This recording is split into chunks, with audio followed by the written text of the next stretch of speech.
Olha só que curioso, por quase 70 anos o Brasil foi a única monarquia num continente cheio de repúblicas. É isso mesmo. E essa é a história que a gente vai desvendar hoje, a do Brasil Imperial. Uma jornada assim fascinante, cheia de poder, de muito conflito e de contradições que, no fim das contas, ajudaram a moldar o país que a gente conhece. E a grande pergunta que fica é como, né? Como é que isso foi possível? Enquanto todos os nossos vizinhos aqui na América Latina estavam virando repúblicas, o Brasil foi na contramão total. Que caminho foi esse que a gente trilhou? É isso que vamos ver agora. Bom, vamos lá, começando pelo início, claro. E olha, já adianto, não foi um começo nada tranquilo. A independência do Brasil, ela já nasce no meio de uma crise, mas uma crise gigantesca mesmo, sabe? Com umas disputas políticas super intensas que marcaram o tal do primeiro reinado do comecinho ao fim. O primeiro grande campo de batalha foi a Constituição. Pensa assim, de um lado do ringue a gente tinha os deputados. Eles queriam criar leis para dividir o poder, dar mais autonomia para as províncias, né? E do outro lado, Dom Pedro I, que tinha uma visão, digamos, bem diferente. A ideia dele era bem clara, poder total e concentrado nas mãos dele. E aí, qual foi o resultado desse cabo de guerra? Bom, o Dom Pedro I simplesmente chegou e, pumba, fechou a Assembleia Constituinte e impôs a Constituição dele. Ou seja, ela não foi discutida, não foi votada, foi outorgada, como se diz, imposta. E esse ato logo de cara já deu o tom bem autoritário do governo dele. E para garantir que ninguém, mas ninguém mesmo, ficasse no caminho dele, ele criou uma ferramenta que era ao mesmo tempo genial e super polêmica: o poder moderador. Era tipo a carta coringa do baralho político, sabe? Com esse poder na mão, o imperador podia fazer praticamente tudo: demitir ministro, fechar o Congresso, anular a decisão de juiz. Na prática, ele estava acima de todo mundo, de todos os outros poderes. É claro que essa história toda de poder centralizado não ia ser bem aceita, né? Óbvio que não. A resposta mais forte, mais contundente, veio lá do Nordeste, com a chamada Confederação do Equador. A galera lá, liderada por figuras como o Frei Caneca, não queria só um pouquinho mais de liberdade. Eles queriam romper de vez com o Brasil e criar uma república própria. Foi literalmente uma guerra declarada contra o projeto do Dom Pedro I. Com o tempo, a situação foi ficando, assim, insustentável. A imagem dele já estava super desgastada, a pressão política só aumentava e ainda por cima tinha uns rolos lá na sucessão do trono em Portugal. Resumo da ópera: Dom Pedro I jogou a toalha. Em 1831, ele abdica do trono aqui no Brasil, deixa tudo para o filho dele, que tinha só 5 aninhos de idade, e vaza, volta para a Europa.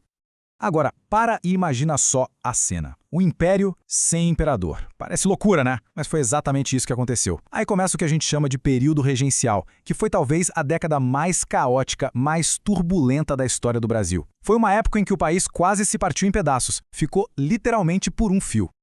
Dá para sentir o nível do caos só de olhar para essa linha do tempo, né? Pensa bem, em menos de 10 anos, o governo mudou de mãos 4 vezes. A gente passou de regências com 3 pessoas governando para uma com uma só. Era uma verdadeira dança das cadeiras no poder que deixava bem claro que o país estava, assim, completamente sem rumo. Então, para tentar apagar esse incêndio todo, as elites políticas da época deram uma cartada. Criaram o tal do Ato Adicional. Era basicamente uma reforma grande, que tentava dar um pouco mais de autonomia para as províncias. Foi uma tentativa de, acalmar os ânimos, de soltar um pouco as rédeas do poder central. Um baita experimento liberal no meio daquela bagunça toda. Mas não adiantou muito. As revoltas continuaram pipocando por tudo que é canto do país. E a solução que acharam, olha, foi uma jogada de mestre da política daquela época. Eles deram um jeito de declarar o herdeiro, o menino Pedro de Alcântara, maior de idade com 14 anos. Foi o famoso golpe da maioridade. A grande aposta era que a figura de um imperador, mesmo sendo um adolescente, conseguiria finalmente unificar e pacificar o Brasil. E não é que a aposta deu certo, pelo menos por um tempo. Assim começa o longuíssimo Segundo Reinado, quase meio século com Dom Pedro II no poder. Um período que, para quem olhava de fora, parecia de uma estabilidade incrível, de muito progresso, mas que por dentro era construído em cima de uma base, assim, cheia de contradições bem profundas. A política dessa época, aliás, era uma coisa muito curiosa, que ganhou um apelido de parlamentarismo às avessas. Sabe por quê? Porque parecia um sistema parlamentar, mas funcionava ao contrário. Na prática, quem dava as cartas era sempre o Dom Pedro II, usando aquele poder moderador dele para escolher quem ia governar. Era como um grande teatro político, tudo muito bem ensaiado, e o diretor da peça era sempre o imperador. E a economia, como é que é? Bom, o grande motor que movia o império era o café.